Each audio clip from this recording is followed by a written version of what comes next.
Salam, salam sehat buat kita semua, saudara sekalian. Ada pertanyaan yang sering muncul di dalam keimanan Kristen. Pertanyaannya adalah, apakah orang Kristen dapat dirasuk setan? Apakah orang Kristen dapat dirasuk iblis, artinya dikuasai sepenuhnya oleh roh jahat atau oleh iblis? Saudara sekalian, untuk menjawab hal ini kita perlu tahu bahwa ada beberapa jenis orang Kristen. Ada beberapa jenis orang Kristen. Tapi secara garis besar ada dua jenis orang Kristen. Yang pertama adalah orang Kristen bukan karena Kristus. Itu yang pertama. Yang kedua, orang Kristen karena Kristus. Saya mau jelaskan yang kedua dulu. Orang Kristen karena Kristus adalah orang Kristen karena perjumpaan secara pribadi dengan Yesus Kristus. Artinya bahwa orang ini mengalami yang namanya dua kelahiran dalam hidupnya. Kelahiran pertama adalah melalui orang tua, melalui mama. Inilah kelahiran jasmani. Dan kelahiran kedua yang disebut dengan kelahiran rohani, yaitu pada saat dia berjumpa secara pribadi dengan Kristus secara roh. Roh Kudus berkarya dalam hidupnya, Roh Kudus bekerja dalam hidupnya, Roh Kudus menginsafkan dirinya, kesadaran akan dosa dalam dirinya. Akhirnya dengan mulutnya dia mengaku dan dengan hatinya dia percaya dan mengambil keputusan dan menjadikan Yesus sebagai Tuhan dan juru selamatnya secara pribadi. Inilah orang Kristen karena Kristus. Orang Kristen ini disebut juga orang Kristen pertobatan, ya. Kristen karena pertobatan. Orang Kristen karena Kristus. Inilah orang Kristen sejati, yaitu orang Kristen yang mengalami dua kelahiran dalam hidupnya, kelahiran jasmani dan kelahiran rohani. Nah, Kristen yang pertama tadi adalah Kristen bukan karena Kristus. Artinya dia menjadi Kristen bukan karena perjumpaan secara pribadi dengan Yesus Kristus. Tapi dia menjadi Kristen karena dilahirkan dari keluarga Kristen. Kemudian dia beragama Kristen.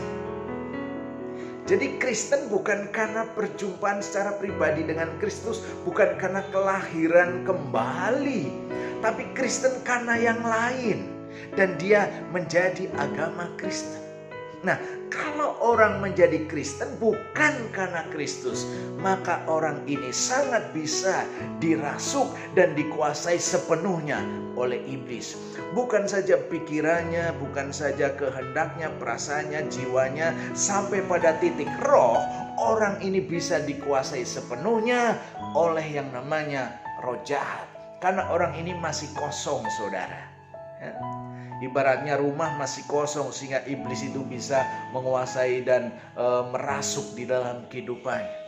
Tetapi kalau orang Kristen karena Kristus, orang Kristen karena perjumpaan secara pribadi dengan Kristus, orang Kristen sejati, saudara, maka orang Kristen ini, saya mengimani dan mengamini, orang Kristen ini tidak bisa dikuasai sepenuhnya, tidak bisa dirasuk sepenuhnya oleh yang namanya roh jahat, oleh yang namanya iblis. Kenapa orang Kristen sejati, orang Kristen yang mengalami dua kali kelahiran ini tidak bisa dirasuk sepenuhnya oleh iblis? Karena yang pertama, orang Kristen karena Kristus, orang itu sudah menjadi tempat tinggal Roh Kudus.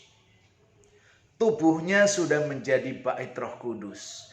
Tubuhnya sudah menjadi rumah Roh Kudus. Sudah menjadi milik Roh Kudus. Nah, karena tubuh ini sudah menjadi milik Roh Kudus, maka Roh Kudus itulah yang akan melindungi, Roh Kudus yang akan menjagai, Roh Kudus yang akan membentengi di dalam kehidupan orang Kristen karena Kristus. Dan yang luar biasa, Roh Kudus yang tinggal dalam diri orang Kristen karena Kristus, itu adalah roh yang punya kuasa karena dia adalah roh Allah sendiri. Sehingga tidak ada roh iblis, roh jahat, setan saudara yang mampu melawannya, mampu menandingi kekuatannya. Karena roh yang tinggal dalam diri orang yang Kristen karena Kristus lebih hebat dari segala roh-roh jahat yang lain. Jadi orang Kristen karena Kristus tidak bisa dirasuk sepenuhnya oleh yang namanya iblis. Tapi kalau orang Kristen bukan karena Kristus, justru dia rawan terhadap yang namanya penguasaan oleh iblis. Tetapi ingat saudara sekalian, walaupun orang Kristen karena Kristus tidak bisa dikuasai sepenuhnya, tidak bisa dirasuk oleh iblis sepenuhnya, orang Kristen karena Kristus masih bisa digoda, bahkan pikirannya masih bisa dikuasai oleh yang namanya roh jahat. Jadi roh jahat nggak bisa menembus sampai titik roh, tapi roh jahat bisa menembus sampai jiwanya. Pikirannya bisa dikuasai oleh roh jahat. Perasaannya masih bisa, kehendaknya masih bisa. Oleh sebab itu Alkitab mengatakan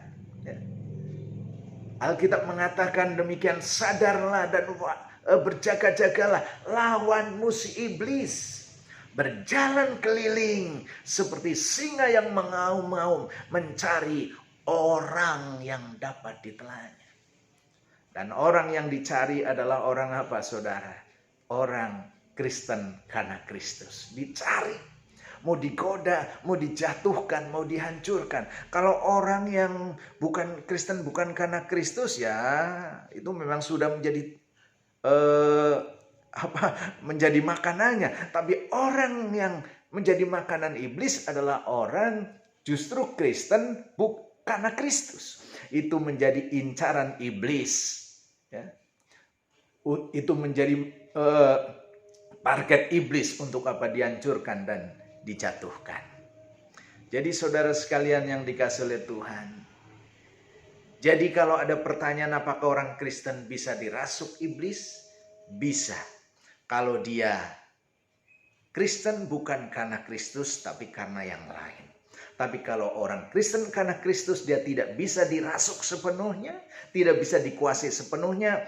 Tapi ingat, dia masih bisa dikuasai sampai alam pikiran, sampai alam perasaan, sampai alam kehendak. Oleh sebab itu firman Tuhan mengajak kita, bagaimana agar pikiran, perasaan, dan kehendak kita tidak dikuasai iblis. Firman Tuhan katakan, biarlah hidup kita penuhi dengan apa? Dengan firman Allah.